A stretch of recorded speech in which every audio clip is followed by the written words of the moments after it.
Okay, thank you very much, everyone. I would like to thank all of you to for participating in this really good event this afternoon pertaining to the quantum computing and cybersecurity lecture series and hackathon. So my name is Paul Rodolfo Picastor from the Mindanao State University Ligan Institute of Technology, and I will be your host for day 7. Thank you for spending your afternoon with us as we dive deeper into cybersecurity. Um, Before we begin, let's quickly review our session norms for today. Next slide, please. So today we invite you to first engage actively, immerse yourself in this learning experience. Second, be open. We are here to have meaningful conversations. Um, Participations are highly encouraged. And third is ask away. There are no dumb questions, so don't hesitate to ask. And lastly, is to respect everyone. Let's give each other our full attention. And if you agree with these norms, please type agreed in the chat.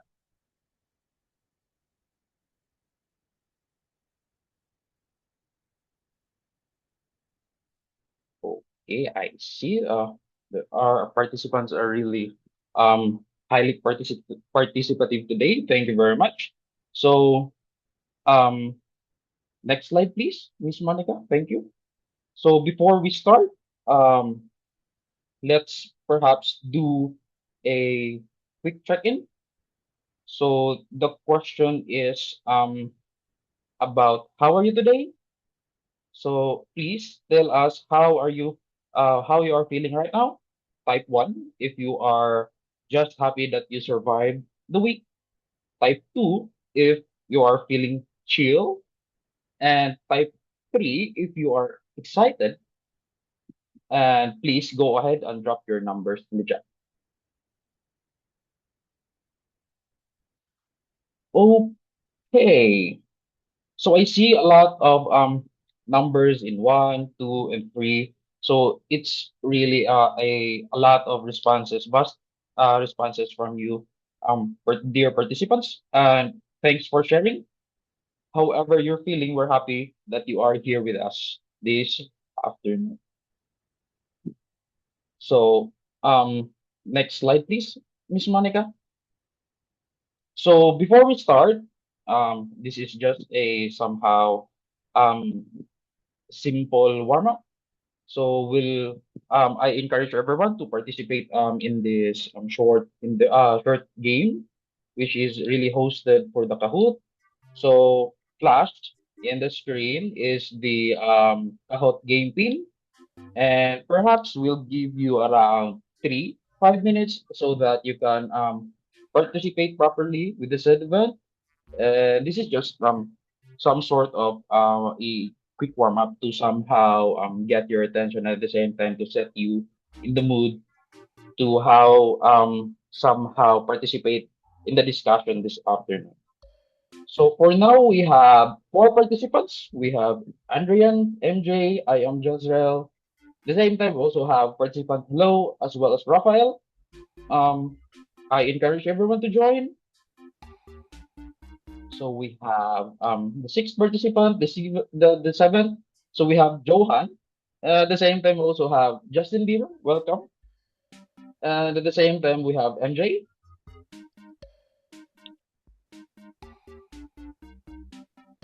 So we have also another participant, Kahoot.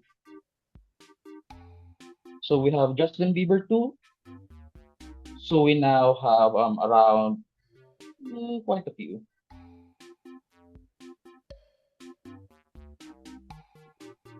So we have around 12 participants, perhaps, if I'm not mistaken.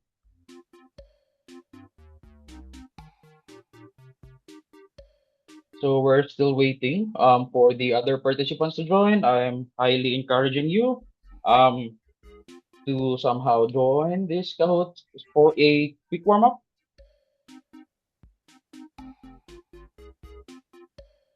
Okay, we have 16, we have 15. Welcome, welcome. This is just a really quick warm up. So perhaps a minute or two. So yeah.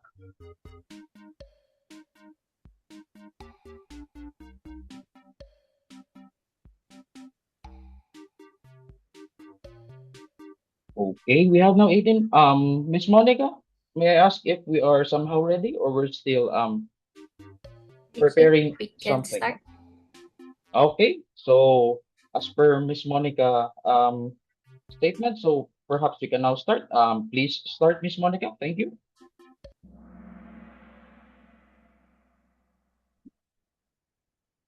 So this is about cybersecurity fundamentals.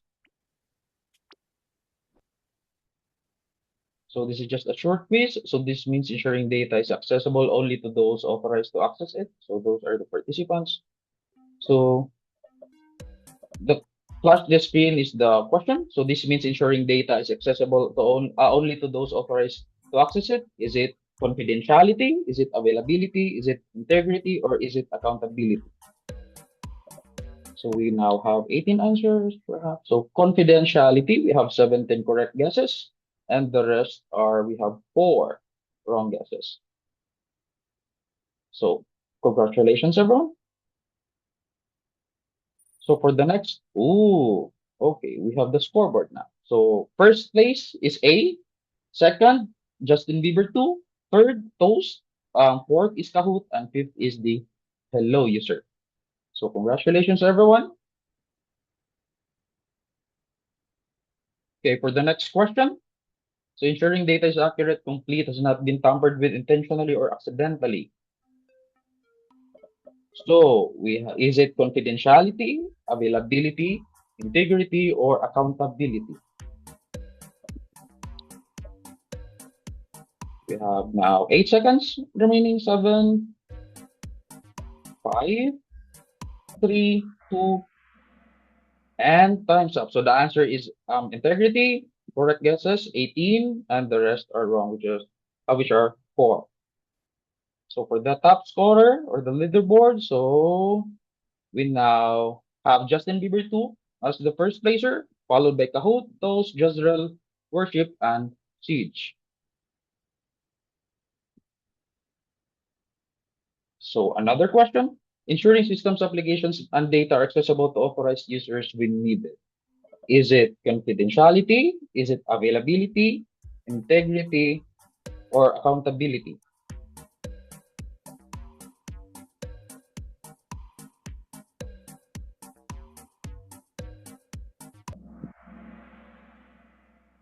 Oh, okay. We have 19 correct guesses, and the rest are wrong. So let's now see with our leaderboard who's leading.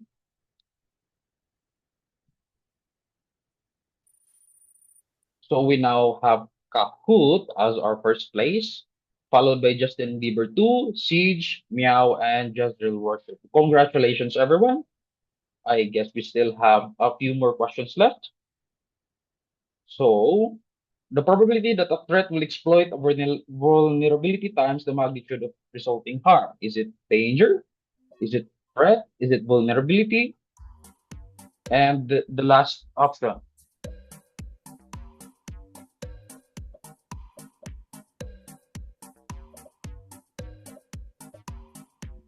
So is it?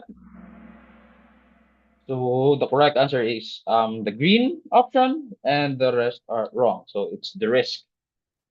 So with our leaderboard, I hope we're seeing new names. So first now is Jezreel Worship, followed by Kahoot, MJ, Rafael, and Johan. Congratulations, everyone. We still have around five, or perhaps yeah, it's five. So what makes a strong password? Is it your birthday? Is it the numbers 1 to 6? A long mix of letters, symbols, and numbers, or your name? Ooh, so a long mix of letters, symbols. So everyone got the correct answer. Thank you very much. So for the scoreboard, we still have Jezreel Worship as our first, followed by Kahoot, MJ, Rafael, and Johan. So in cybersecurity, what does PII mean? Is it public internet infrastructure, private internal internet, protected information interface, or personal identifiable information? So we have 7 seconds. Isip, isip. Okay, the correct answer is personal identifiable information, and only 9 got the correct answer. So for the scoreboard, we have Kahoot as our first, followed by MJ, Rafael, Jezreel Worship, and Siege. So we still have few more chances if you want to top this quick warm up. So select all that applies. What are the examples of PII? Full name, favorite food, current temperature, email address, bank account, or fingerprint.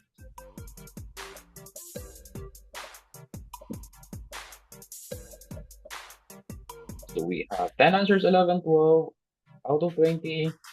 We still have time.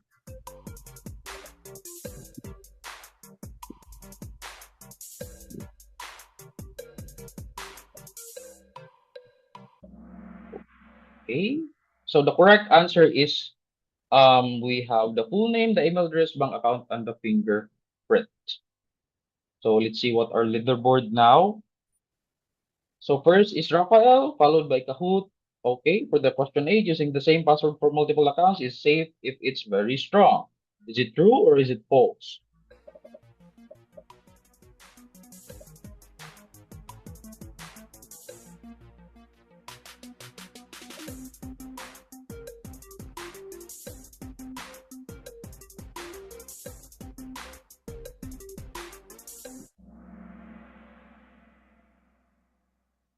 Okay, the correct answer is false. So for the scoreboard, we have Rafael as our first steal, followed by Kahoot, MJ, Meow, and Snowden. So next question, please.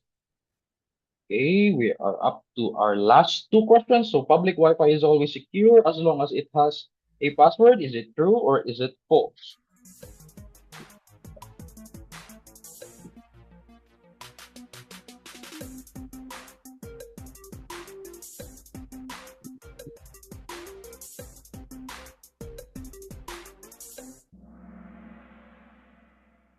So it's false.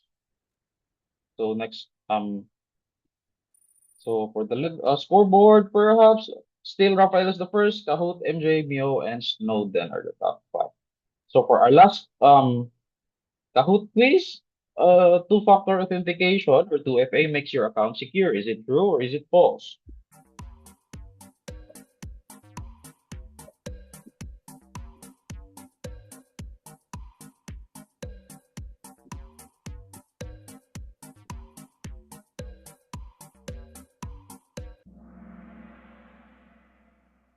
Okay, it's true. And overall, let's now see to the first. Third rank is MJ. Congratulations. Second rank is Kahoot. And our winner is Rafael with a score of 9,706. Thank you very much, everyone. Thank you very much for participating on our quick warm up. So before we dive into our main talk today, I'll somehow perhaps share some did you know or quick did you know related to our theme today. So did you know that many of the encryption algorithms used to secure our online banking, messages, and internet traffic today were not originally designed with quantum computers in mind? Researchers are already studying so-called post-quantum cryptography, new kinds of algorithms that are expected to remain secure even against powerful quantum computers. That's why combining quantum computing and cybersecurity is such a timely and important topic.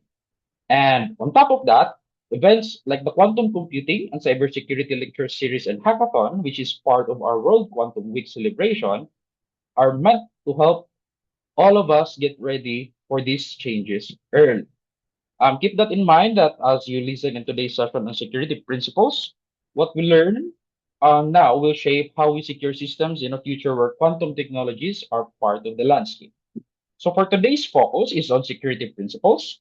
We'll be talking, sorry, about the CIA triad, CIA triad risk, the AAA, and security governance. These are core concepts in cybersecurity and will be very helpful as you work on your hackathon challenges. So, next slide, please. It's my honor to introduce our speaker for this session, Mr. Vincent Javier Salvador. So Mr. Salvador is from ISC Squared Philippines chapter and is an experienced cybersecurity professional who has worked extensively on security governance and risk management. Today, he'll walk us through fundamental security principles that every future cybersecurity practitioner should know.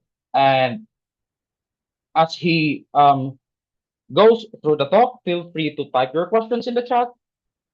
We really love to have some good discussions with you people, participants, and we'll collect them for our Q&A later. And let us all welcome Mr. Vincent Salvador. Sir, the floor is yours. Thank you. Hello, hello, mic test. Am I audible? Okay, Yes, sir. I see. Thank you so much for the introduction, Sir Paul. Let me just take the time to share my screen. All right. Is my screen visible now?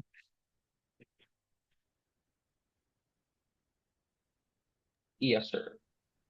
So thank you so much for that, and also wonderful icebreaker and warm up from Sir Paul and the team.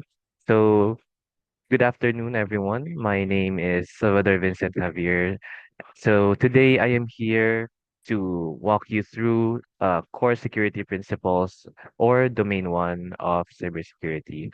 And also before we get started, I just wanted to say that whether you're new in cybersecurity or just exploring out, or even if you're professional, I believe you'll still get some knowledge from my presentation today. And also, whenever you have questions, uh, please feel free to put them in the chat box so that we can answer them.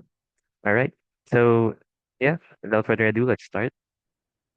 So, our agenda for today is that we'll cover the CIA triad, and we also cover the AAA authentication, authorization, and accounting, and also non-repudiation, next and privacy concepts, risk fundamentals, security governance, and also I'll introduce you to some real-world scenarios where you can familiarize yourself and how you will apply these concepts in a day-to-day basis. All right, so let's start. Okay, so here we go. CIA triad, right? So let me ask you something, right? I believe most of you are familiar with this one already, but if you don't know, the CIA triad, it stands for confidentiality, integrity, and availability, right? Uh, why this? So the CIA triad is valid because it's core framework for how we ensure sensitive information is accessible to those who are authorized to see it. And that is what confidentiality is about. Think about this way, right? So let's say you go to the hospital, your doctor has access to your full medical history, your diagnosis, your medications, and your lab results. The person at the billing desk can see what procedures you had, but not necessarily your full clinical notes. And how about the janitor? It's much better if they don't know anything about how your information is managed, because this is the way that confidentiality should be working. The right people see the right information and nobody else, right? And also, en encryption plays a major role here so that it scrambles your data even if someone intercepts it. Since, especially in our times nowadays where information is easily accessible and that there are various ways where malicious actors can gather our information, encryption is very important to help us secure ourselves, right? Now, next up is that we have integrity. Integrity is less about who sees the data and more about whether the data is trustworthy. So, integrity means that information is accurate, complete, and hasn't been tampered with, either by an authorized party or even by accident. So, let me give you a practical scenario. Like, let's just use the hospital scenario again. So, let's say patient's prescription says that yeah, oh, you have to administer this medication X twice a day, right? What you don't know is that someone, or maybe uh perhaps that person just has a grudge with you, you know, you never know, but maybe they changed that entry in the system from 1 mg to 10 mg without authorization, right? So the data looks legitimate, it's in the system, but but it's wrong. And in some cases, that error could kill someone. So that's an integrity failure. It's terrifying. So how do we protect our integrity? So we do that by implementing what we call hash functions and digital signatures, right? So if some of, I believe some of you know already, but hash is just a mathematical fingerprint on a piece of data. Like it just takes this type certain text and then it outputs a fixed length of text.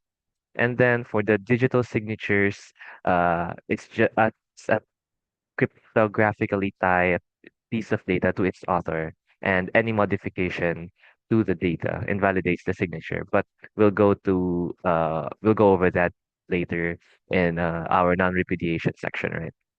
So let me just clear up one thing as well. Integrity is about accuracy and trustworthiness. It's not about secrecy. So a document can be fully public and still need integrity protection. Next up is we have the AAA, or the authentication, authorization, and accounting. So here we can see this diagram where it says that uh, authentication is the first step in AAA's or AAA security and describes the network or application's way of identifying a user and ensuring the user is who they claim to be. And authorization here refers to the process of enforcing policies or services a user is permitted to use. And lastly, accounting is just keeping track of what is happening, right? So let's dive deeper into that. When we say authentication, basically just asks, right, the question, who are you? Uh, in this cases, they commonly ask you for three types. It's first something you know. This could be password, PIN, or security question, right? Maybe what was your what was your childhood past, something like that. And then we also have the question, something you have, and this is physical. We're talking about physical assets here. This could be your phone, your SIM card. Some of them have SIM lock. It could be physical key, a USB key that you use to log into your device. And then the next last question is something you are. This is where your fingerprint, your face ID, and basically uh, your iris scan. This is where it takes form.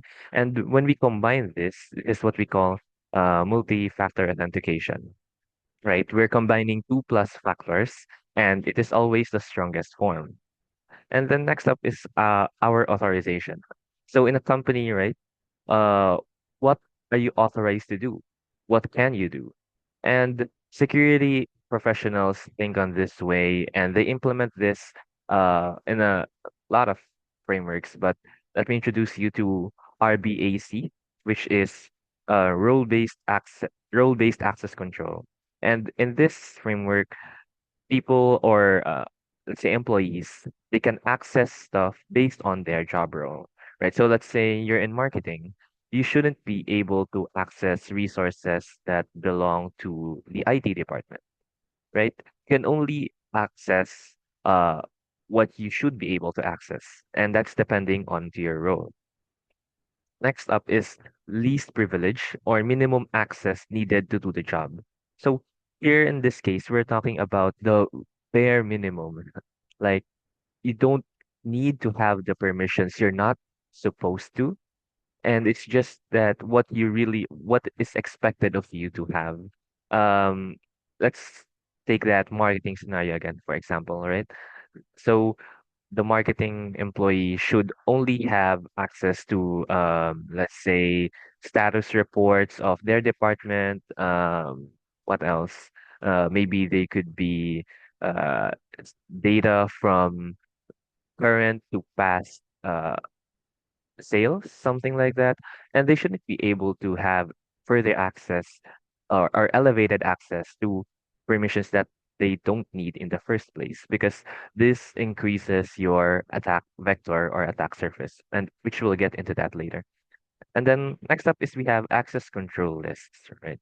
And this is per resource permissions. So think of the file permissions on your computer, right? Especially if you're using a Linux distro, like you have read, write, execute for different users or groups, right? Authorization always follows authentication. So you can't determine what someone is allowed to do until you know who they are. So that order matters. And lastly, we have in the AAA is accounting. Now, what did you do in this particular part, right? Uh, we can also call this auditing or accountability, wherein this component tracks the user activity while they're logged into a system. What resources did they access? What time did they log in? Basically, questions and information like that. Now, why do we have counting? Like you might think of it, perhaps it's irrelevant in the case of security, but it serves two major purposes actually. It first is forensic investigation, where when something goes wrong, counting logs are your evidence trail. And then second is deterrence. Knowing that their actions are being recorded changes human behavior. People are less likely to do something wrong when they know there's a record, right? Uh, we know that in employees as well, they might perhaps be scared or be less likely to do malicious acts if they know that they are being recorded. All right. So let's proceed with a quick knowledge check. Right. A hacker intercepts emails between two employees and reads them without detection. Which CIA pillar is violated? You guys can type in your answers in the chat box if you want to answer. And also, if you have any questions that's so that I can address them, please feel free to message them as well. First, we have A, integrity, B, availability, C, confidentiality, and D, accountability. All right. So yeah, I can see a lot of you guys have been answering C, which is very good. That's the correct answer, right? Okay. Next up, an employee needs access to three files to do their job, but is given access to the entire shared drive. Which principle is violated? Remember earlier, right? Access. So our options here are need to know, least privilege, data minimization, and segregation of duties. All right, looks like people here answering B, B, B. Okay, are you guys sure? No, I'm just kidding. Yeah, B is the correct answer. Thank you guys. Thank you for participating. That means so much to me.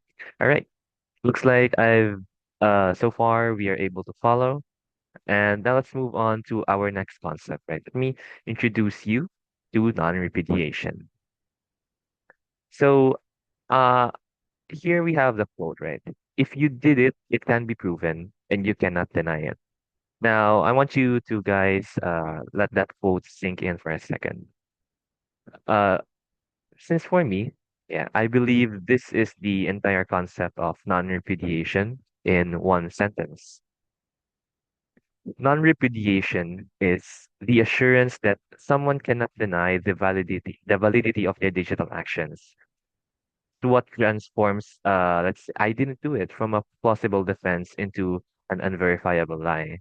So in the digital world, we all know right, we can tamper things. We will always leave a trail, right? In other sense. So in this case, non-repudiation is critically important because unlike the physical world, digital actions leave no fingerprints. So I can copy a file and nobody knows whether what I did with that file or not. And I can also send an email and claim I didn't. I can even I can modify a database record and deny it, right? So that's what most interns are doing, right? They can drop their whole database once they're done a mission. But yeah, without deliberate non-repudiation mechanisms, the digital world is like a denial fest, right? So how do we achieve it? We have three main mechanisms. First up, we have digital signatures. A digital signature, as I said earlier, is what cryptographically ties a piece of data to the identity of the person who created or sent it. And specifically, it uses the sender's private key to create a signature that anyone can verify using the sender's corresponding public key.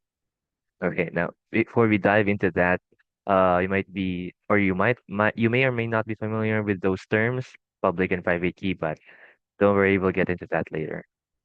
So if the signature verifies correctly, in this case, our digital signature, it proves that first up is the data came from the claimed sender. Second is that the data hasn't been modified in transit. And also lastly is that the sender can't deny having sent it. That's the essence, right, of non-repudiation. And where can we see digital signatures? It's primarily used in email, software distribution, document signing, financial transactions, and much more. All right. We also have our audit logs, immutable timestamp records of who did what, when, and from where. And we also have timestamps or RFC 3161 and PKI certificates. Now, PKI stands for Public Key Infrastructure. These are the entities that give organizations or even your website, right?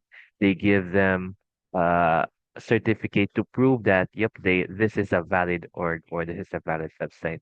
And if I believe if you can go to your browser right now, if you're using a browser to connect to the Zoom and you see that a tiny lock on the top left, there's a connection is secure, and you can even see the certificate is valid for that current website. And if that's not the case, then good luck. Yeah. So now let's go to what I said earlier, which is public and private keys, right?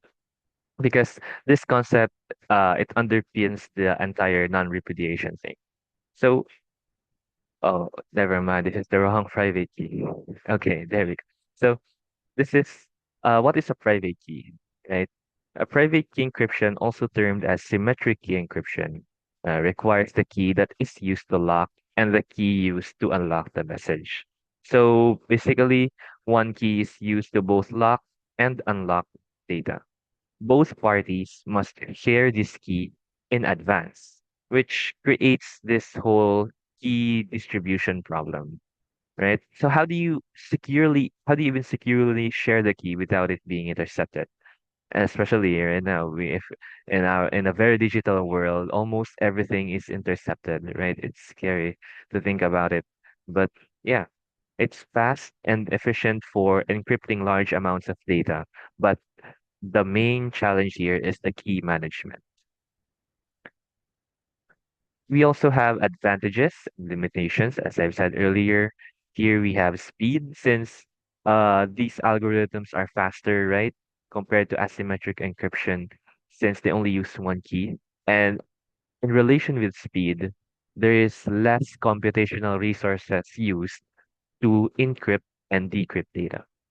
And if we have the limitations, and is once again the key distribution problem, and also scalability issues. Why scalability?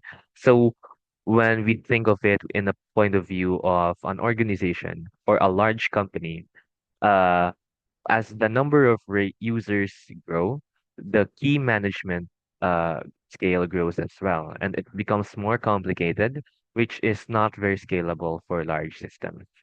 Although, if in some cases, very, very limited people, this could work, right? But yeah, that's part of the limitations. Next up is our public key. Public key or asymmetric encryption is wherein you have a key pair, right? A public key and a private key. They are mathematically linked, and what one key encrypts, only the other can decrypt. So we also have, oops, let's go back. Okay. We also have advantages and disadvantages of public key encryption. First up is enhanced security, right? It's much more secure than symmetric encryption since the application of two keys means that there is no problem of the key distribution since it's only by pair accessible, which means that uh, no one without the private key cannot decrypt your message, right? And also, the use of public key cryptography or digital signatures is employed to back up the concept, hence ensuring true and complete message. On the other hand, disadvantages of public key encryption is slower performance, since these algorithms they are generally slower and more resource hungry compared to symmetric algorithms, right? And let me show you guys a diagram here. Here's a classic example, right? So I don't know if you can see my cursor here, but yeah. So we have Alice and Bob.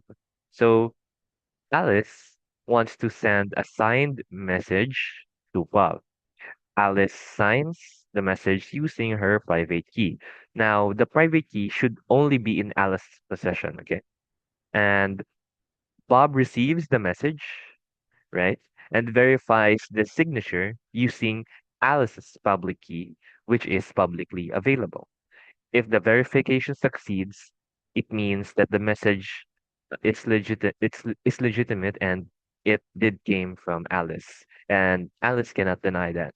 Oh, I did not send this message. Now, this is a good concept because the public key is by definition public, right? Alice never needs to secretly share anything with Bob, and the trust is built with math, basically. Yeah. So that's all for non-repudiation. Now let's go into privacy concepts, right? Now here we're tackling a new concept wherein privacy does not equal to security. You can store data securely and still violate privacy. Now, this is one of the most important distinctions we'll make today, since you can have world-class security controls, encrypted databases, blah, blah, blah, and still violate privacy. How do we do that? Or how does that happen? How does that occur? Right? You collect data that you don't need. Let me repeat that. You collect data that you don't need. And most enterprises or most organizations nowadays do exactly just that. And God knows what they'll do with our data, where some even sell it, right? That's that's unfortunately a very common thing nowadays. So yeah, you collect the data you don't need and you use it for purposes that I didn't even consent to, or perhaps you didn't consent to, and share it with third parties without your authorization. The data is perfectly safe from hackers, but it's being misused, right? So for me, at least for me, that's a security or that's a privacy failure. And conversely, right, since I told you privacy does not equal security, you can be respecting privacy perfectly, collecting only what you need with full consent, and still suffer a security breach when that gets stolen. So security protects data from unauthorized access, right? So organizations or even you should be implementing proactive privacy, right? Wherein you have an anticipatory approach where you try to, as much as possible, try to come up with how will my data be reached, and try to implement prevent uh preventative focus and cultural integration. So let's dive deeper into some more privacy concepts, right? So as guys, I believe you already know this based from the warm up, but yeah, we have PII, or personally identifiable information. PII is any data that can be used to identify an individual, right? This includes the obvious name, address, phone number, email, et cetera, et cetera. But also things that people don't always think about. PII also consists of biometric data, IP addresses, device IDs, and social security numbers, right?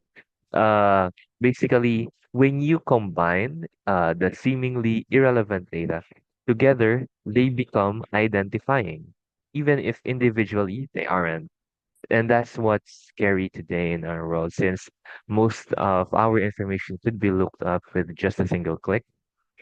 If you guys are familiar with the term OSINT, or open source intelligence, right? A lot of those tools are being used today to even if you had a, let's say, misunderstanding with someone online, like they'll search up your username and they'll find various information about you, and then they'll use that information to uh do some malicious things about you, right? We call that doxing, if you're familiar with that term. But yeah, and the exposure of PII constitutes a privacy breach, right? Regardless of whether it was stolen by a hacker or accidentally sent in an email to the wrong person. Any case, that's privacy breach. Next up is data minimization, right? Um, Data minimization is the principle that you should collect only the data that is strictly necessary for your stated purpose, nothing extra. Now, why does this matter, right? So from a security perspective, more data held equals to a larger attack surface. And with that, you have greater liability if this data is breached. So ask yourself, right? Does your app really need to know the user's birthday, their phone number, their location in real time? Really? Like, why do they need that permission from your phone? So when you next time you click on those permissions from apps that, or from even apps that you do know, right? You should think about it carefully whether you should be granting those permissions in the first place, right? Now, this is baked into regulations. We have what we call GDPR, right? GDPR explicitly requires data to GDPR explicitly required data minimization as a core principle, like in any enterprise or in any major organization, right? They require that. GDPR is uh primarily never mind, but yeah, primarily it was in Europe. It stands for General Data Protection Regulation. Basically, it just strengthens individuals' rights over their own data. Since in today's world, most companies have rights over our data, which is ironic, right? So, next up is a need to know. Now, need to know is a privacy principle that limits access to data based on whether a person actually needs it to perform their job function, right? I've mentioned this earlier, but yeah, we touched on to it on the AAA section. So marketing analyst doesn't need to see full customer payment card numbers, right? Uh, they just need to know what information they need to know. Now, this limits the blast radius or attack surface of insider threats and residential exposure. So if fewer people have access to sensitive data, fewer people can misuse it or accidentally leak it. Next up, we have regulatory context, right? So GDPR, or General Data Regulation, General Data Protection Regulation, right? This is gold standard of privacy law, since they can find uh companies up to 20 million euros or 4% of their annual global revenue, whichever is higher, right? So companies and enterprises process EU citizen data must comply regardless of where the company is based. And I don't know if I've added it here. Okay. Yeah, but we also have that RA, oh yeah, it's here. RA 10173 or Data Privacy Act, which for the Philippines, right, our local framework, where violations can result in 1 to 3 years imprisonment plus fines. So you guys should take your privacy much more seriously and keep track of it. Yeah. So now, security protects data from unauthorized access. Privacy gives individuals control over their own data. Okay. Now, uh, let's go to our next topic. I believe so far everything has been uh making sense to you guys. Once again, if you do have any questions, please feel free to drop them in the chat box and I'll try my best to go through each of them. And now we have here is our next section, which is risk fundamentals, right?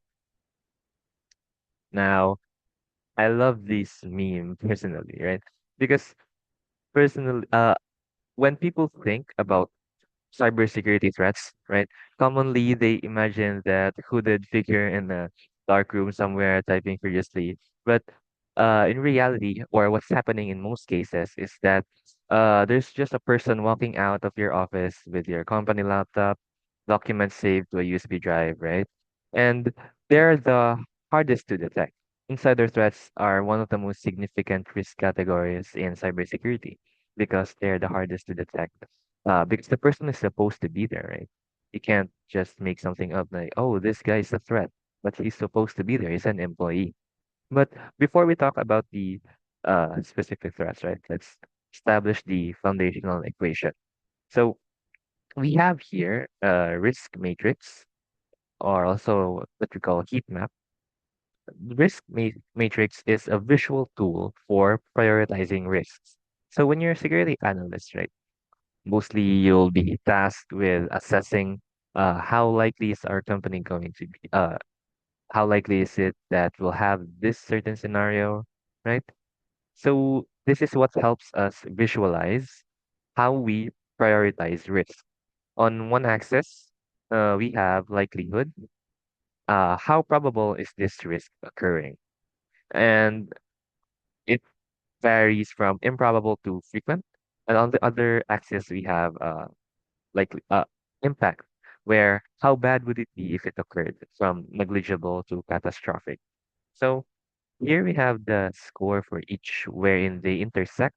So if they intersect here, let's say catastrophic and frequent, uh, they have a score of up to 25, where this is uh yeah, it's just catastrophic and it requires immediate action.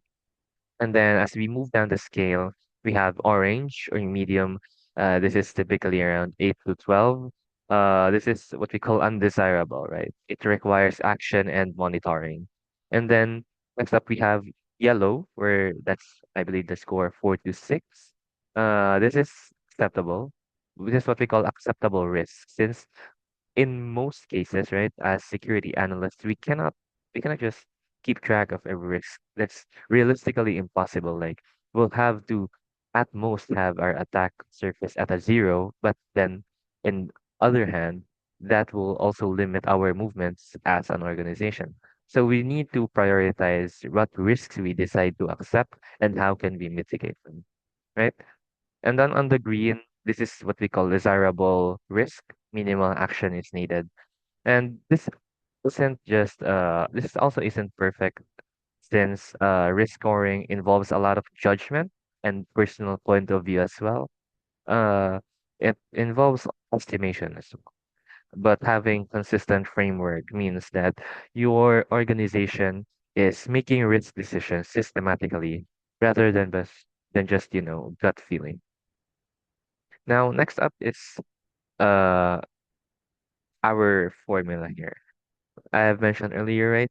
Uh, this is foundational equation where risk equals likelihood times impact.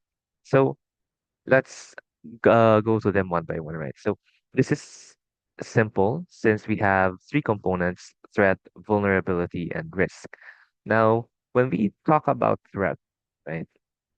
Threat is anything that has the potential to cause harm to your assets, and they can be human and intentional. They can be human or unintentional, and they can also be environmental.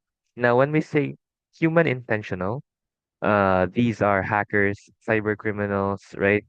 Disgruntled employees, those are insider threats. They can also be competitors, right? Engaging in espionage. And when we say human unintentional, we do have those certain instances where an employee accidentally deletes a critical file, right? Uh, Perhaps your IT misconfigures a server. Those are unintentional since they just they are just trying to do their job, and it's not like they're really actively contributing to this threat. And lastly is environmental, where these are earthquakes, floods, power outages, and the like. These may affect perhaps your data centers, right? Your servers, your office itself. You cannot always control threats, right? But you can reduce exposure to them. Next up is vulnerability. Vulnerability is a weakness in your systems, processes, or people that a threat could exploit, right? This is within your control. With vulnerability, they vary from unpatched software, weak or reused passwords, misconfigured firewall rules, perhaps employees who haven't received security awareness training and the like, right? And lastly is that we have our risk. And risk is the intersection of threat and vulnerability. Risk materializes when a threat exposes a vulnerability. Now, your job as a security professional or a security analyst, right, is to reduce risk to an acceptable level, not to zero, since zero risk doesn't exist. Okay, we need to remember that zero risk doesn't exist, but we can always we can always reduce it to a level that our organization can tolerate. Now, acceptable level is defined by your organization's risk appetite.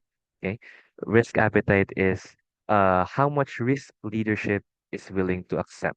Okay, since most, as I've said earlier, right, we cannot defend from everything. So leadership needs to decide on how much can we take, how much can we realistically accept as risk, and that's what we call risk appetite. Okay, now let's talk about risk response strategies. Once you've identified and scored a risk, right, you have four choices. Remember these. They might come in handy later. So first up, we have SEP. Now, acknowledge the risk, right? This is uh, in the accept phase wherein you document the decision and move on. Like it's already happened, right? This is appropriate when the cost of mitigating the risk exceeds the potential impacts of the risk itself. Now, what do we mean by that? So, example is that a low probability, low impact risk where the fix would cost $50,000, but the expected loss is only $1,000, right? That's that happens in some scenarios. So, in most cases, we would just accept the risk, right? Like we just document it and then revisit it annually. And then we also have avoid. That's one of the strategies where, oops, okay, wherein we eliminate the activity that creates the risk entirely. So if you don't do the thing, right, you don't have the risk. So one example is that you stop collecting credit card data entirely, right? If you use third-party payment processor instead, right, you'll never touch the card numbers. And you're basically transferring the risk from one entity to another. And therefore, you have zero PCI risk or personal card information risk exposure for card storage, right? You've avoided the risk. So that's one of the strategies that you can take uh, or you can implement as an organization. And next up is we have mitigate, right? Mitigate, implement controls to reduce either the likelihood or the impact of the risk. Now, for most companies and organizations, this is the most common response. So, what are some examples of this, right?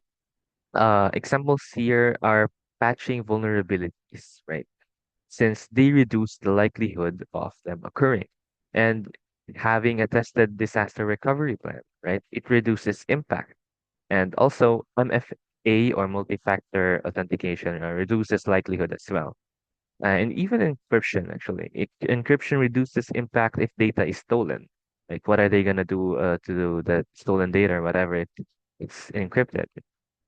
And security awareness. Now, security awareness is also a very important thing since it reduces likelihood of phishing success, right? And the most common and most successful way a malicious actor gets into a company in the first place is by phishing or uh the like phishing, smishing, those types, right?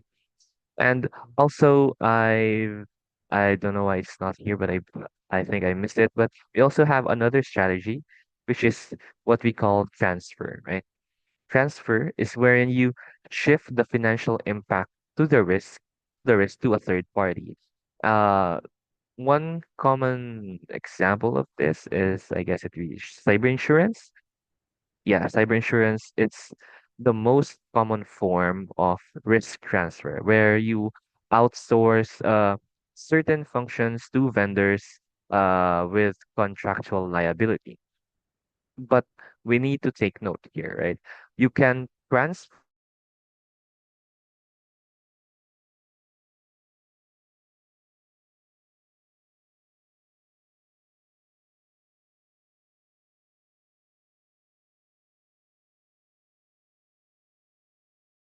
transacting and negotiating with your company. Regulatory fines may still apply to you, but risk transfer is a financial tool, right? It's not an escape hatch. So yeah, that's all for the response strategies, right? Let's try and test our knowledge to see if we've really digested those information, since those can be quite a lot, right? Okay. Oh, okay. So here we have our first question. Now that you can just type in the chat box your answer, but yeah, the question here is that buying cyber insurance instead of implementing controls is what risk response? Avoidance, mitigation, transfer, acceptance. Okay. Okay. Right, right. We see avoidance, we see okay. Yep, transfer. Most are answering C. Very good. Yep, that's the correct one. All right. So, yep. I think that's all. Okay. Good. So, next up, this is our next concept, security governance, right? So, I believe you guys have digested or learned the information so far. If you have any questions, feel free again to raise them in the chat box, right? But yeah, I believe so far we've covered a lot of concepts. But let's proceed with, I think this is our second to the last one, security governance. Okay. Now, security governance, governance gives security structure, right? So each level narrows from intent to action. Now, as we've talked about the what of security, now let's talk about the structure, right? The framework that makes security consistent. Um, in other words, we can. call security governance as a system of rules, right? It's practice, it's process, and this is what organizations use to control their activities. Now, here this is just a simple, but yeah, I guess you can, in a sense, you can visualize it like this. It's a pyramid where you have four different layers, right? We have policy, standard, procedure, and guideline, right? At the heart of governance is the policy hierarchy, is what we call it, right? Four layers that flow from intent to action. So let's dive into each one of them, right? Now, when we say policy, right? Policy is the why, right? We can associate it with the question why. This is the highest level. Policies are they are high level statements of management intent and direction. They are uh what your senior leadership or whatever your highest position in your organization, they are what they're approved, and they are what they are signed. And this is mandatory as well. That's why it's policy, right? It's not optional. And then this is also broad, wherein they don't tell you how to do something. They just tell you that it must be done. That's it, right? It's a policy. It must be done. It's mandatory. Um, let's think of an example where we'll use policy in our organization. Okay, let's say all company data all company data must be classified and protected according to its classification level. Uh, if you guys are familiar with the different classifications of protected files, those are we have confidential uh and the like, right? I couldn't recall the rest, but yeah, those are the types. That for example, in our case, right, the company data must be classified and protected according to its level. So they have different classification levels, right? So this policy says nothing about encryption or password length or how you might be able to do or uh in do that action or how you will be able to execute and protect that. It just says that must be done, right? You just establish the intent, right? Right. It's part of data management and lifecycle. Yeah. Thank you so much for that, Jose. But yeah, that's part of policy, right? And next up is we have standard. Now, if policy is the why, right? We can attribute the what question in standard. Since standard derived from policy, standards are specific, measurable, and mandatory requirements that support the policy. So let's say, hmm, okay, yeah, let's say all passwords must be a minimum of 12 characters, right? Contain one uppercase, one number, one special, one lower, etc., etc. But yeah, you get the point. So now we have something measurable, right? You can audit compliance against a standard, but you can't really audit compliance against protect all data, right? Since that will be too vague. So that's what we call standard, specific, measurable, and mandatory requirements. Next up, we have procedure. Now, the procedure is the how, right? So far we've had the why, we've had the what, and now we have the how. Okay, that rhymes. Okay, so in procedure, right, these are step-by-step operational instructions for carrying out a specific task. So procedures are written for the people who actually perform the work, right?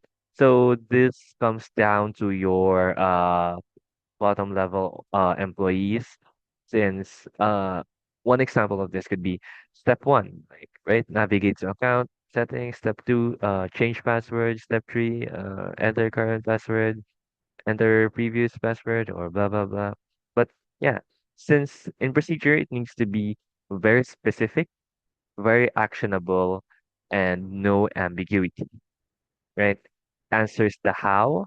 and its actionable guide for your employees.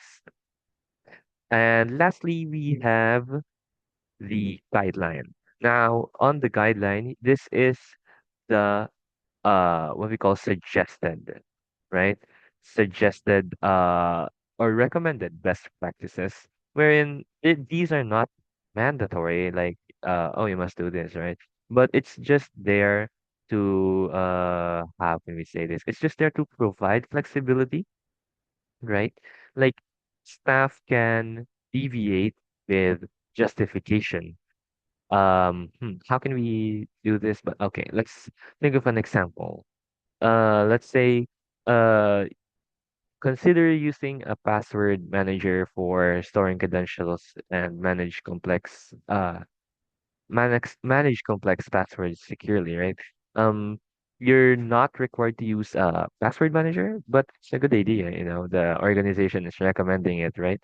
And yeah, so they love to test the distinction between standards and guidelines, right? Mandatory and not mandatory. So yeah, that's for the policy hierarchy. We've covered the why, the what, the how, and suggested. Okay. Before we proceed to that, let me go back here. Okay, there. So we have key roles in data governance, right? So here we have data owner, data custodian, and end user. Now let's just extrapolate on each one of them really quick. So first up is our data owner, right? And the data owner, this is the senior business person who is ultimately accountable for a set of data. So they determine the classification, acceptable use rules, and the policies. Now, the data owner, right? In If you would, in a contrary, right? It's not the IT. It's typically the business manager, right? Why? Why is it not the IT? Since it's the head of HR who owns the employee data, right? That's the business manager, or it could be the CFO who owns the financial data. So they are usually ones that set policies and really, they are the ones that take your data. And the IT doesn't even know what your data is, right? So don't make that distinction. So next up is we have data custodian, right? The IT or technical staff who are responsible for actually implementing the protections the data owner requires. Now, these is the IT since they implement your backups, your encryptions, your access controls, and your storage management, right? That's the data custodian's domain. So, how can we do this? Like, let's think of it in a way that the data owner is the homeowner, right? And the data custodian is the locksmith, like they hire to install the locks. And now, lastly, is that we have the end user. Now, the end user consumes data within the boundaries set by the data owner, and they are responsible for following policies and reporting violations. Now, we can think of ourselves as an user, right? Me or even you, since they are the final person or entity who operates or even just uses the product, right? Um, let's say for in products. So, in a product, maybe a child or a person eating a protein bar, so they focus on ease of use and they just use the product, right? And we also need to make a distinction wherein the end user is not necessarily the customer, right? For instance, right, a retailer buys products to sell, but the person who buys and consumes the product is the end user. So in this case, the retailer, it's a customer since he buys products to sell, but he's not the one to. consume and use the product, right? I hope that made sense to you guys. And yeah, so let's proceed. I believe we have a knowledge check. Yep, let me check. Do we have a knowledge? Okay, yeah, we do have a knowledge check, guys. Hopefully you guys are still following along and still listening.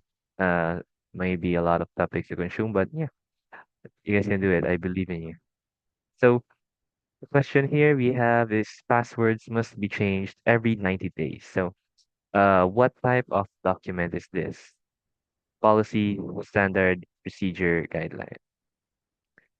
Guys can type in your answer in the chat box. Okay, we have B, we have A, we have coinciding answers. Okay, we have A, we have B. Okay, I'm gonna give you guys some time to think about it. Why is it policy? Why is it standard? I'm surprised no one chose procedure. All right. So any more answers? None? Okay. So yeah, let's take a look at the answer. Right. Okay. So this is a standard, right? So why do we standard, right? I believe that this is also might be outdated as well, but yeah, historically this was standard, right? But why was it standard? Because enforcing mandatory 90-day password changes is no longer considered best practice by modern guidelines, right? But back in the day, uh 90 days was actually was good enough, right? So that it was just set as a standard. But now it could be policy, right? Since it must be done, but at the same time, back then it was a standard. So yeah, and it's understandable why you guys had conflicting answers. All right. So let's move on to the application, right? Uh, Wherein I'll show you guys some samples of how you would be able to best use this knowledge or how you'd be uh best execute them if ever you're up to cybersecurity field, if you're interested to pursue it and make it as a living, since nowadays, right? We have vibe coding and we have vibe security as well. And cybersecurity professionals are everly increasing, so it would be fun to, or it would be good to have more professionals in the field who are interested, right? So here we have a 2025 data breach investigation report. I believe this was audited by IBM. Was it IBM or Fortinet? But yeah. So here we have oh, actually never mind. It was done by Verizon, right? So Verizon is a cellular company, if I'm not mistaken, in the US, right? So here are their top takeaways. So 30% of breaches were linked to third-party involvement, twice as much as last year. So we remember when we talked about third-party involvement, where you transfer your financial risk to them, but the responsibility is still yours. So they're saying that 30% of their breaches were linked to the third party's uh, breach or third party's fault, let's say, yeah, to be blunt, right? So what can we do from this? Like from a security standpoint, or perhaps from a security analyst standpoint, they can perhaps limit how much they're allowing third party organizations or third party vendors uh liability on their software or on how their organization acts as a whole, right? So if they do this, then the responsibility shifts entirely to them, and then they must have the protocols and guidelines to better enhance their security since it's no longer within the third party vendor. Next up is 34% increase in attackers exploiting vulnerabilities to gain initial access compared to last year. So here, what can we infer, right? So there's been an increase in attackers. So perhaps last year they were they've had a better way or a better guideline. Maybe there was a shift in leadership that caused something. Perhaps they just couldn't keep up with uh the modern vulnerabilities and exploits, right? If you're familiar with the CVE, these we have a exploit or vulnerability database, right? And that's what security analysts like us need to do or need to uh, familiarize ourselves, right? Keep up with the current trends and reports. So yeah, perhaps they've done something in the current year that had an increase or resulted in the increase of attackers. And next up is 54% of perimeter device vulnerabilities were fully remediated by organizations in the past year, while half while almost half remained unresolved. Right? So almost half, think about that, right? So uh if almost half was remained unresolved, then we can possibly infer that uh there were there was something let's say in their playbook that just didn't make sense or just maybe outdated once again, but yeah, since these takeaways they can be implemented from even other organizations, right, or to other organizations, right? Okay, before that, oh, how did I go back? Okay.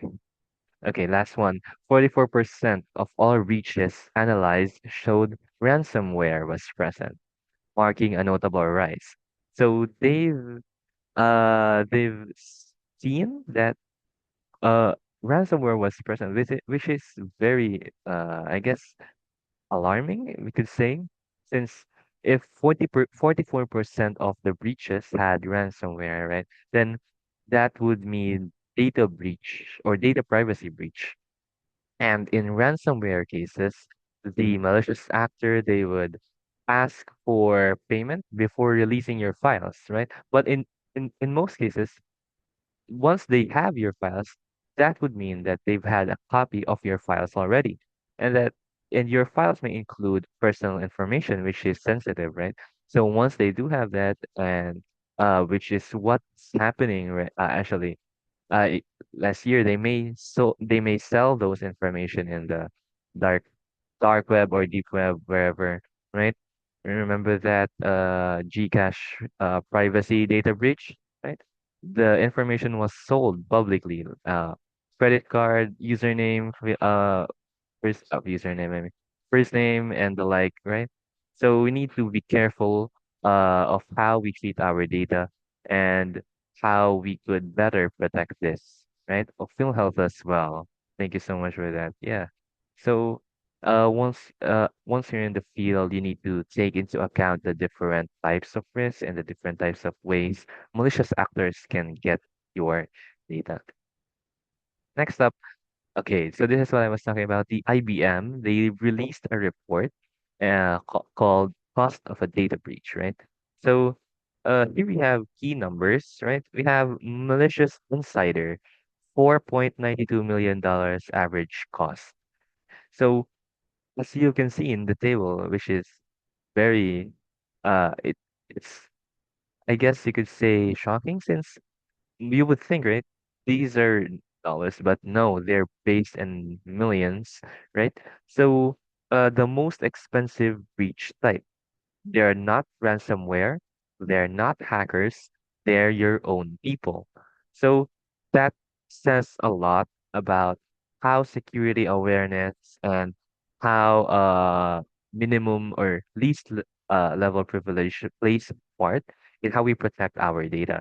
Since those malicious insider We don't know yet whether when they'll pop up or even if they'll pop up, right? But we need to take the precautions and actively try to mitigate them, even if we think that, oh, I'll never have this type of employee, right?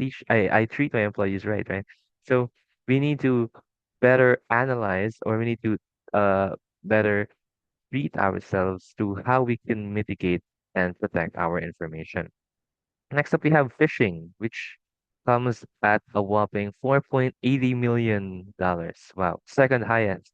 So phishing, I told you before, it's one of the most common, it's one of the most easiest actually at this point in time. Anyone can just make a keylogger, right? Call it phishing, call it a day, and then send it to whatever uh person you want to try and fish. So security awareness once more, right? It plays a huge part. Like never click links that you don't trust, and don't even open emails from people you don't regularly communicate with. That's just one of the best practices nowadays. And next up, we have compromised credentials at $4.67 million and supply chain compromise at $4.91 million. So these are not just hypothetical figures, right? Since this came from IBM, right? This is what organizations are actually spending on investigation and regulatory fines. Uh, but along with uh, financial problems, I believe the true cost of a data breach is your reputation, right? Since if your reputation goes down, it would be hard to even make profit or even come back from that data breach. And reputation is one of the most important parts in the market. So would you buy from this third or from this company X, right? When there's Apple, there's Samsung, right? You wouldn't even give a glance to those who don't have that reputation. So you need to take that into account on how you will protect your company or your organization's reputation when dealing with a data breach. So, yep, everything we talked about today, MFA, least privilege, data minimization, right? They are the difference between $4.9 million incident and this got caught before it became an incident. So prevention is better than cure, as to what they say. So you need to prevent the attacks from happening in the first place, rather than just come up with a way to deal with it later. So yeah, that's how you can apply this in the real world or once you're in the field. And yep, okay. So I have here, guys, a scenario where it's an open-ended question, right? So here, uh, hospital employee accesses patient records outside their authorized role after hours. They read diagnosis, alter a medication dosage, then exit the system undetected. Uh, the incident is discovered days later by a pharmacist who notices a dosage inconsistency. So, right, I want you guys to take 2 minutes or 5 minutes, whatever you want to discuss or just, uh, think about it or think through it with yourself, right? So, which CIA pillars were violated? What specific AAA failure allowed this? What's the best risk response the hospital should implement? And who is accountable under governance, right? So you guys can, if you're or if you're comfortable enough to share your answers here, guys, you may do that. Well, I'll try my best to go over each one of them. Kamal in if with fingerprint records. Oh, yeah, that's alarming, right?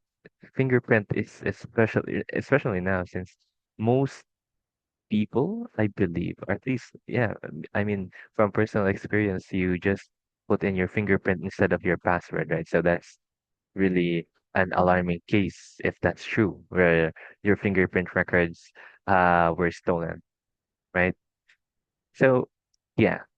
So here, guys, if you want, you can try and answer these tracking questions or these guideline questions, right? Uh, I'll give you some time to think about it. You can discuss it as well. Uh, but yeah. And other than that, once again, if you have any further questions, please do type them in the chat box and I'll do my best to answer them. Yep, let's take uh 2 to 5 minutes with this one.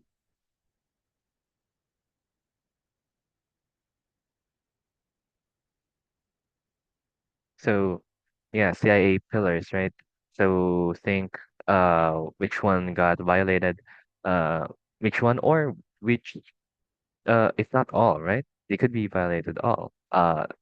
Even in triple A failure, right? What allowed this to happen? Okay. So I'll just wait.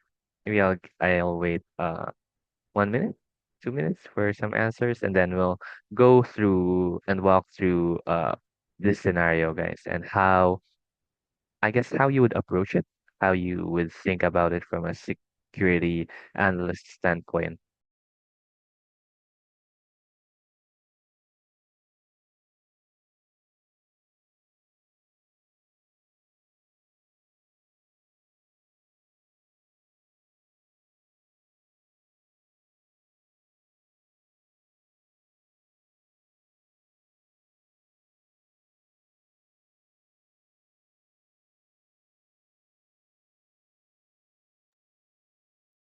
Right. So yeah, let's try and walk through this scenario one by one. And once again, you guys can still share your answers or share your thoughts in the chat box below. Yeah. So first off, now let's go with which CIA pillars were violated. So uh let's take a look. Right? So let's see. Confidentiality, right? The employee access records outside their authorized roles. Yes, that's violated. Unauthorized access to patient information. Integrity. Yeah, integrity. Medication dosage was altered. Right, that's also violated. Data was modified by an unauthorized party. How about availability, right? Availability not directly violated in this scenario, right? Since uh, we're talking about availability, did the services get cut off? Yeah, not really. So in our case, only confidentiality and integrity were violated. Next up, right? What specific AAA failure allowed this? Uh, let's see. Authorization. Hmm. Authorization failure. So the employee had access beyond their role. So yeah, that's good, right? I mean, no, that's not good. But I mean, authorization is violated. So least privilege was not enforced, and RBAC uh wasn't implemented either. So yeah, authorization was violated here in our case. How about authentication? Hmm. So we see here accesses patient records, but we can see that they are a hospital employee, so they have they have the authentication to uh really access this. So yeah, but the problem here is outside their authorized role. So we can count that out, right? Now let's go to accounting, right? So accounting here, accounting failure. Why do we say accounting failure? Right? There was no real-time alerting on anomalous access, right? When we say real time, like as in real time, when it's outside their authorized hours, they shouldn't be able to or they should be able to keep track which one is violating this principle and they should be alerted like immediately, right? So audit logs existed uh, since the incident was eventually reconstructed, but weren't monitored proactively. So this is what we call proactive monitoring, right? So yeah, okay, I see some answers here. Let's take a look at them. Confidentiality and integrity, yep. Failure in authorization and accounting, yes, that's correct. Very good. Primarily mitigation supplemented by transfer. That's a good, mm, it's a good thinking. risk response, mitigation, and transfer. Okay. Now, who is accountable? Senior management with operational accountability. Yes, yes, very senior management, right? Uh, we can also attribute them to the data owner and the data custodian. Next up from Piniel. So first, integrity. Yes, integrity is violated, but that's not all. So, yep, authorization was violated as well. Yep, risk management and limit. Well, I can't see. Okay. Oh, and limit control, especially since it's an insider threat. Yep, that's correct, right? So this is what we call a case of insider threat.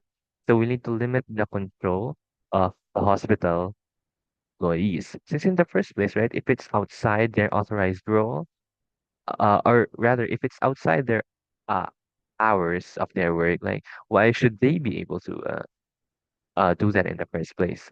But then again, there are some cases where you work overtime, so you need to take into account all of that. From Lorenzo, uh, how's the CAA? Yes. Authorization plus accounting, yep, that's correct. Okay. RBAC, intrusion detection, and admin control, HIPAA. Oh, okay, good. So you mentioned HIPAA. So HIPAA, that's framework, I believe, as well for medical information naman. Uh, I just forgot the is it oh, okay, Health Insurance Portability and Accountability Act, right? So it's designed to protect sensitive health information. So yeah, that's one of the frameworks that, or one of the law actually, it's law. And in accountability, the management. Yeah, that's correct. Okay, from Ricardo Jose, confidentiality and integrity. Yep, that's correct. Authorization and authentication. For the authentication part, he should be, yep, he's authenticated for that one.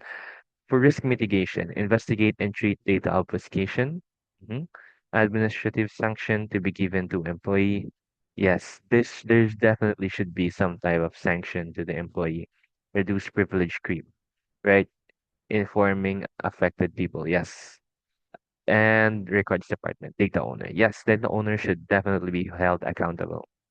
And lastly, from Aldrin, risk response the hospital should implement, ensure the principle of least privilege. Yep. I think the data custodian is responsible. Yep, that's correct. Thank you so much for your answers, guys. I really had fun talking through them. Uh, yeah, and most of you guys are not everyone got it correct, right? Since believe you were able to do your best with the scenario and really try and get into that mindset, right? So let's take a look at risk response. So for this one, the strategy that they should take, at least for me, right, is mitigate, right?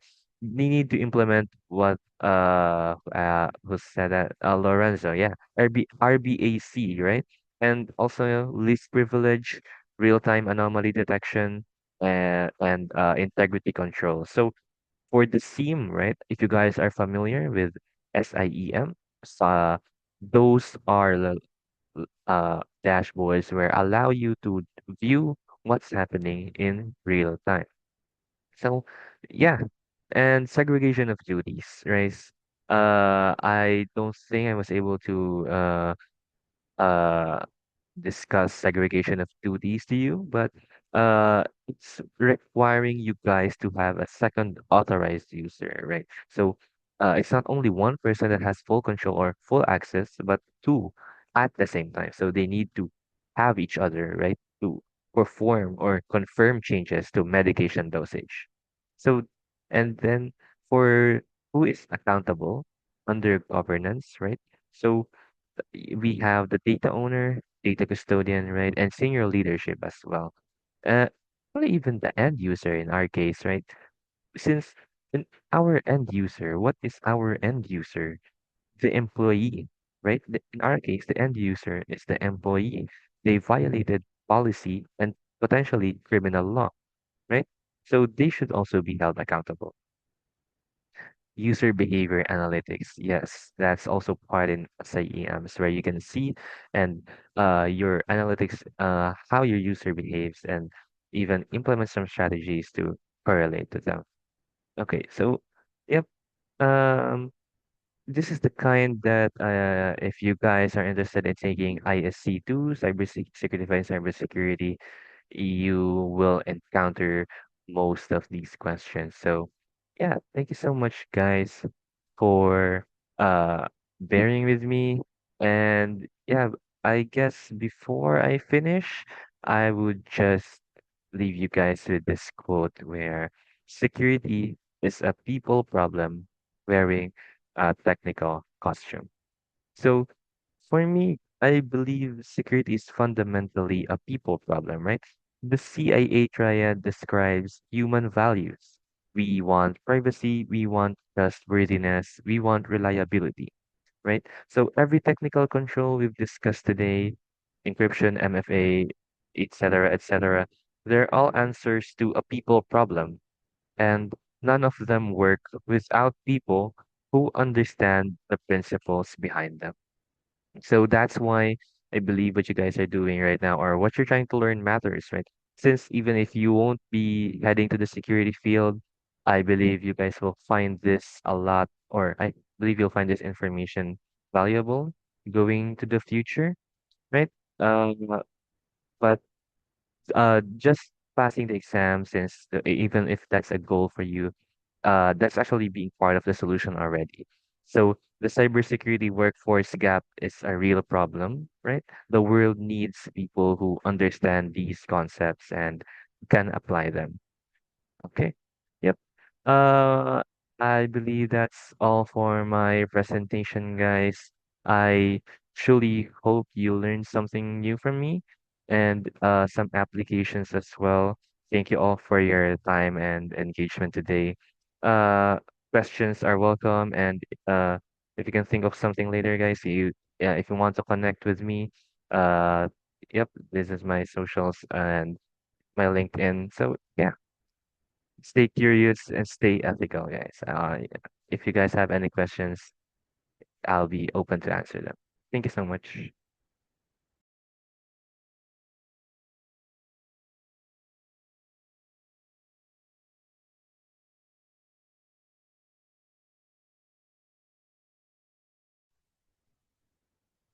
Thank you, Sir Vincent. Ayan. So, yeah, we can have time for question and answer. If you guys have an if you guys have a question regarding the topic, yeah, you can message it in the chat box. Ayan, sir. Sir Vincent, we have question from Miko. How's the job market po here in the Philippines for cybersec professionals? Okay, so yeah, for your question, Miko, how's the job market? So, in the cybersec field, right? Currently, I believe the Philippines is in a resilient phase wherein there's a high demand for skilled professionals, right? In whatever services there are, like let's say BPO, financial sector. But yeah, ultimately, uh the job market, they really can fluctuate depending on the economic activities. So I believe right now it's one of the best time to dive into uh, cybersecurity. It's a very, very lucrative field. If you look up the salary grade of SOC analysts, if that's one of your motivations, go ahead, right? Who am I to judge? Yeah, madami sa banks and fintech. Yes, especially in fintech, financial security, guys. It's a very good sector to try, and even fintech for startups and the like. Yeah, startups especially right now, they are in need of cybersecurity professionals. Oh, from Ricardo, blue or red? Oh, okay. So when we say blue, those are defensive, guys, and red are uh they are the attackers in a sense, but I'm leaning towards red right now. I've been in the blue field. I've also tried purple, but for me it's just not my thing. So I just try to go all in with ethical pen testing and the like. both are lucrative as well. Ayun. Ako, sir, I have a question. Do you have a Okay. recommended roadmap for developers to learn cybersec, like fundamentals or yung needs for developing a system or an application? Mm, Okay. So roadmap in for software developers. So uh I believe that lies with the middleware and the like. Uh for me kasi what I followed was it's just a roadmap here. Let me see if I can find it here to give you more concrete one. It's just a general roadmap I found on roadmap.sh. Are you familiar with that? If you guys are familiar with that, let me share my screen here. Um,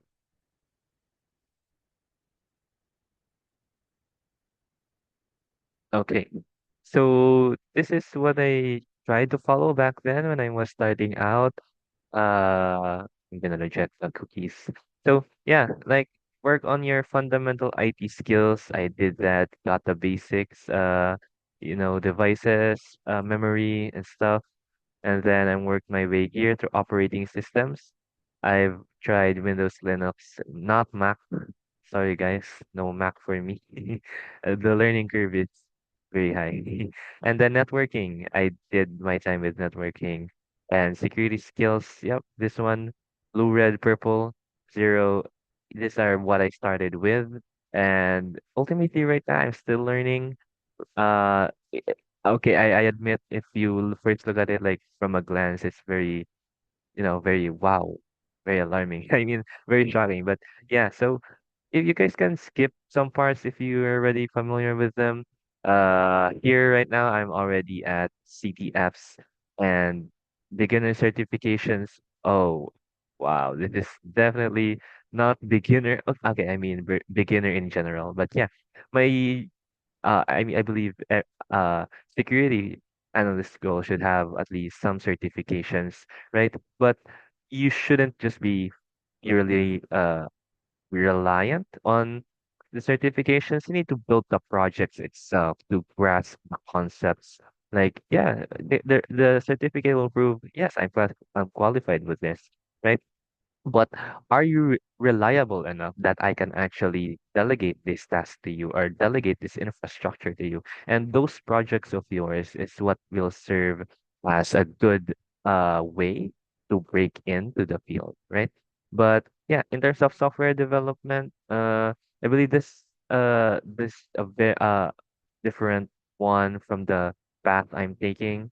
But yeah, you can try what works for you. You can try learning how to implement middleware in websites, different XSS protection and the like, and do what works out for you. Did I answer your question, Kyle?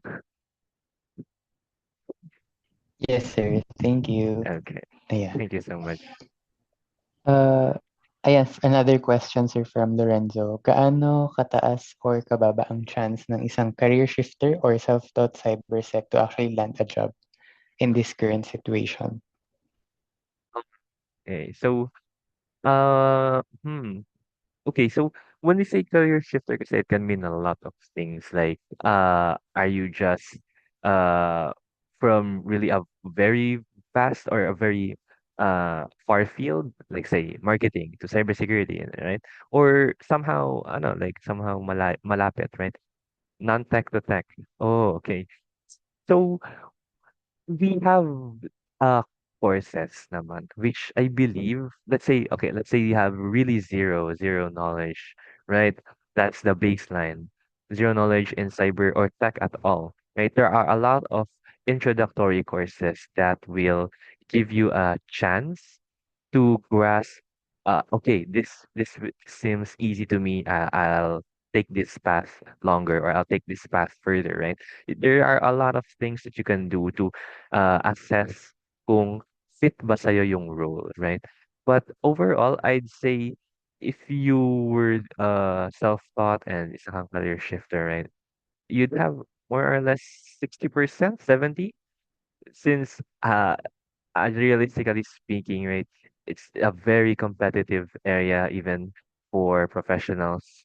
So it's not that you don't have a chance, it's that yes, you have a chance, but really work on it to even better your chance. Ayan, did I answer your question, Lorenzo? Sir Lorenzo. Okay. Yes, sir. Loud and clear. Okay. Thank you so much. Question from Bernardino. What is your opinion on tech solutions like uh, QKD for cybersecurity? So for QKD, right, uh I've only heard of it. I've never really delved into it because I believe in I'm leaning more towards that we'll have this thing in the future pa. So uh like yung hype kasi niya is more leaning towards physics than that of math. So, ano kaya, like, what's my take on that is that, the biggest selling point, of QKD is yung security niya relies on laws of quantum mechanics and not just hard math problems. So, while the theory is, ano, like, it's flawless, it's working. It integrating it is it's a nightmare, right? When you integrate it into real world networks.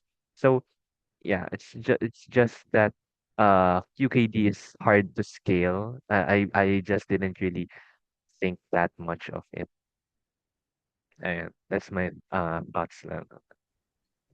Thank you, Okay. sir. Opo. Siguro after 4 weeks, sir, we'll be discussing about that. So, Sir Oh. Burns, hold your horses. Ayan. So, another question from Joshua. What beginner projects you can recommend for presenting or red side team related, like such as lab tests? Yeah, so that's a good one. Like you're in the right track, or you're getting yourself interested. So if you're a beginner, what I can recommend is uh, let me find that site. Yeah, Over the Wire. Okay, so this is what got me introduced to Linux, right? Kasi when I was researching, right, I was like they've said Linux is one of the systems you'll most likely use when you get into cybersecurity. So I learned that, and then I learned cybersecurity afterwards. So and then for Red Teamy, right? There's a platform. I'm sure you guys are familiar. It's Try Hack Me, right? It's Let me send that over here as well. Yeah. So Try Hack Me, it's a very, very good platform to get certifications and to gain hands-on experience, right? Yeah. Hack the box. Yeah. So there's a lot of platforms, guys, really, if you're just starting out. So there's no need to feel that, oh, I don't have a chance in this. Like, don't think that.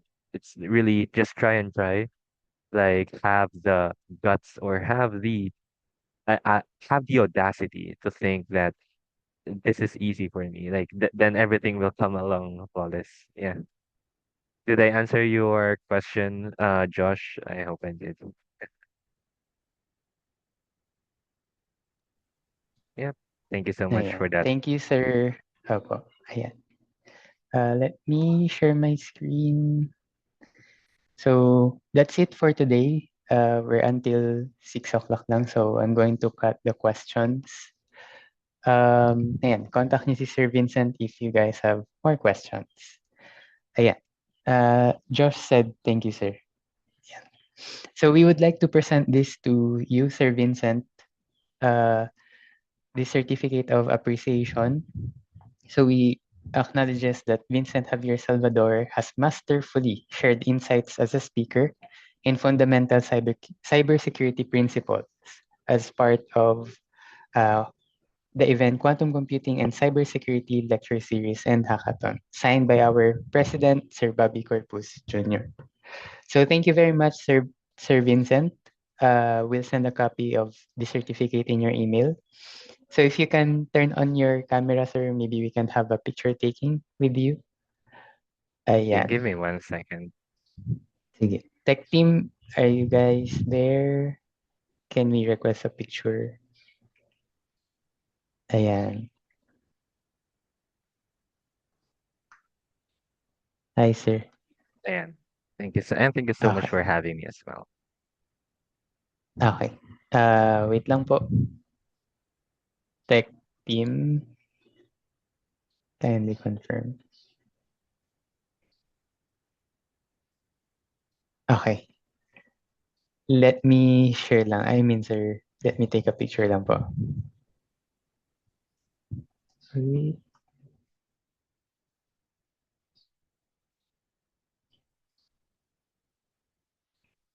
And 1, 2, 3. Saba po. 1, 2, 3. Hold your smile lang po. Okay. Thank you, Sir Vincent. Thank you so Thank you. much. Thank you so much. Opo. So, guys, for final announcements, we would like to again remind you of our assignments. Ayan. So, we will be posting more assignments soon. Na busy lang sa current events that we have. So, how to check the assignment? Let me share my full screen. So, yan. Oh, sorry. Wait. I hope you can see my full screen. Wait lang. So, just visit yung learn.qcsp.ph. Okay. And then try to log in. I know some of you already answered, no? Sorry, this is the admin page. Sorry. Ayan. So, just log in here. So, for example, we have this. Just type your password, then log in. Yeah, sorry, I forgot my password. But yeah, once you log in there, you can see the list of modules, and then uh, under each module, there is an assignment. Kindly check those assignment. So if you have questions regarding the assignment, yan may mga nag-raise ng concern, may mga mali minsan with the answer key, you can ask me directly through Discord. Ayan. So next, ayan, today is actually the second to the last day of our World Quantum Week. And we had a talk kanina with Dr. Miriam Gay Journey. And then we already had a talk with Dr. Gerard Apolinario. And then later, if you guys are free, you can attend the talk with Mr. Shan Brendan Guansing. So yan, very interesting yung mga topic and fields nila. So if you are really interested and curious, join us later. So just visit the webpage wqw.qcsp.ph and then you'll see the event. And I would like to invite you then that in our page, in our website, now you can also join the competition tomorrow. So we will be having a quiz bit. So if you are a nerd, no, since you guys have some background in quantum, maybe you can join the quiz bit and quantum circuit crunch. For quiz bit is just a quiz bee about quantum at all, like quantum technology, quantum physics. So don't worry, lahat yan multiple choice. So just have fun, learn the fun facts in the quiz bit, and then may prize for the winner, no? Yan, secret na lang muna. For Quantum Circuit Crunch, if you guys are familiar with Qiskit, which is already introduced in the lecture series last time, no, some of the lectures that we had introduced Qiskit, which I think ako yung isa sa nag-introduce. So, you might want to join the Quantum Circuit Crunch. Ayan. So, that competition is actually technical. So if you guys are confident with your skills, yeah, try to join. Try to join us. And then, yeah, after this event for tomorrow, Sunday, we will be having culminating event. So we'll be recognizing the winners for each competition from XQBit. No, if you guys join the XQBit competition in the World Quantum Week, we're going to announce. And then yung winner din sa Quizbit, we're going to recognize as well as yung sa Quantum Circuit Crunch, sorry. Ayan. So, that's it for our lecture for today. Next week, uh, it's another lecture from ISC2. So again, walang quantum. It's just pure cybersecurity. So this is the first day of lecture about cybersecurity. Next week is the second week. Next week, cybersecurity pa din. Then after the fourth week of cybersecurity, we'll go back to quantum computing. And then we'll connect the concepts between cybersecurity and quantum computing. Ayan. So stay tuned, guys. Just enjoy. And if you have any questions, try to, uh, if you have any questions, you can just message me in Discord or message us in the server. Ayan, there's another announcement pala. Uh, we will be having an announcement regarding the XQBit submission forms tonight. So, ayan, Zia, if si Zia yung isa sa magsisend niyan. So, nagkakaroon na ng submission forms for XQBit. Is this for World Quantum Week or within the lecture series, Zia?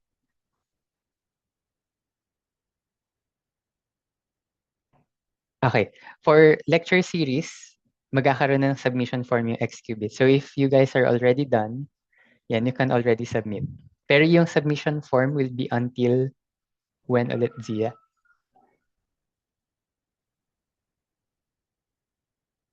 May... Okay, until the end. So the submission will be open until the end. So see you guys on next week. Thank you.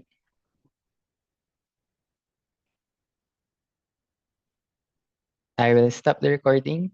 So if you guys have question, personal question, I will stay, but I will stop the recording. Thank you.